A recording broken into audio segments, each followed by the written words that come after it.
Your customers are already online. WHKY Digital puts your business in front of them on websites, streaming TV, social media, and more. This is Community Focus on the WHKY News. I'm Rob Eastwood. Arianna Mack is up first tonight. She spoke with two members of the Historical Association of Catawba County who will preview a new exhibit and also celebrate a big milestone.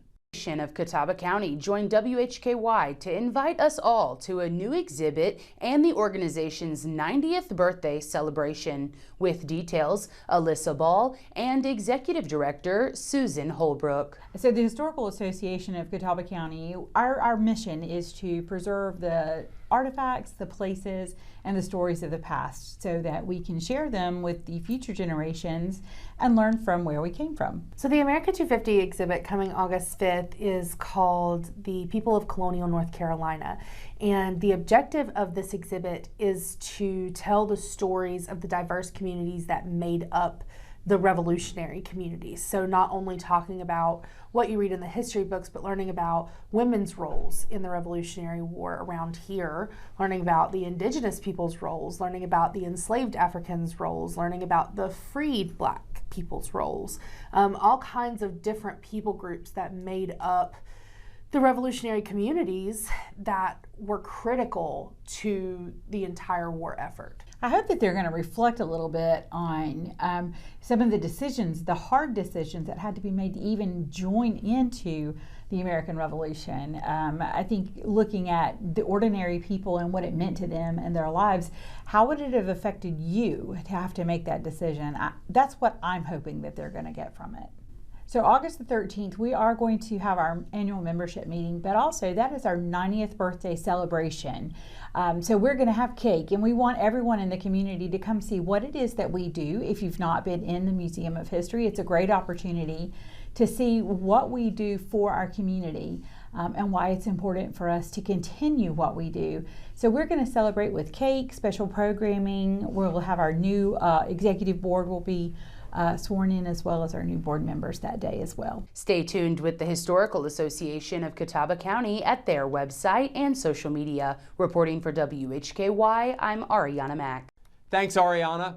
The North Carolina Department of Health and Human Services is rolling out a new statewide plan to improve care for people living with traumatic brain injuries. The initiative includes expanded services, better support for healthcare providers, and a new free online screening tool launching next month.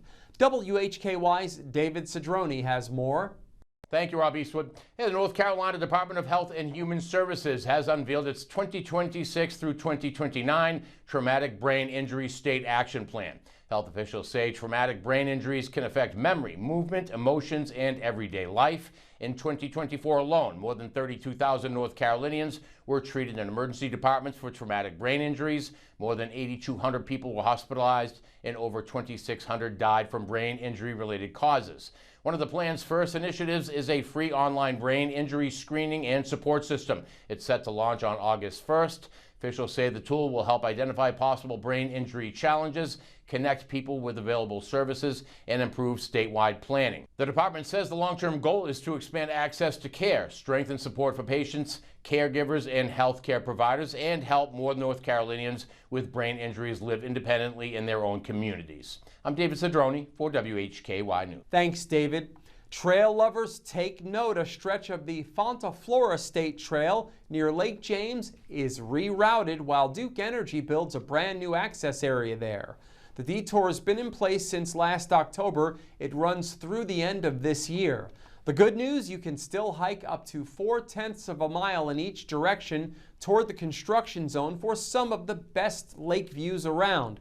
You'll just have to double back to the marked detour flagged with a red diamond blaze. Once finished, the new access area will feature a boat launch, courtesy dock, parking, and restrooms. So lace up, watch for construction traffic near Eagles Nest Way, and enjoy the loop. And that wraps up Community Focus and the WHKY News. Remember, you can get all of the latest news and sports 24/7 at our website, WHKY.com. We also have local news and sports 7 days a week on our sister station, WHKY Radio, 1290 AM and 102.3 FM, and streaming on multiple platforms and at our website. Thank you for joining us on behalf of Arianna Mack, David Cedrone, Jason Savage, Alyssa Ball, and Susan Holbrook. I'm Rob Eastwood, and from Hickory, this is the WHKY News.